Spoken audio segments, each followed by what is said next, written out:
الوفاء ويوم تكريم الشهداء، رسالة ماجد طوبية للعالم أجمع وللجيش المصري والقيادة السياسية في هذا الحفل الكريم. احنا بنتشرف ان احنا نجمع أسر شهداء الإرهاب اللي سقطوا عقب ثورة 2013 شهداء ضحايا الإرهاب، وقدرنا نوصل ل 11 أسرة من أسر الشهداء كلهم من نجا حمادي وقرى نجا حمادي.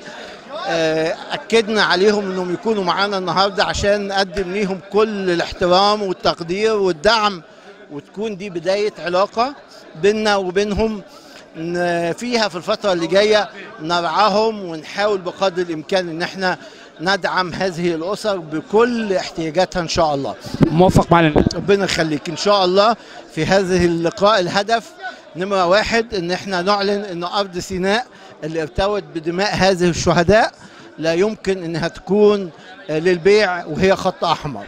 الهدف الثاني إن احنا نعلن أن مع الفلسطينيين وضد التهجير ومع سلام شامل وعادل. الهدف الثالث ان احنا نقول لقيادتنا السياسية احنا وراكم، شكرا للموقف المحترم اللي اخدته حتى لو ضد العالم، احنا معاك ضد العالم. ربنا يوفقك وربنا يديك الصحة وتقود مسيرة الوطن وسفينة الوطن الى باب الامان. شكرا جزيلا.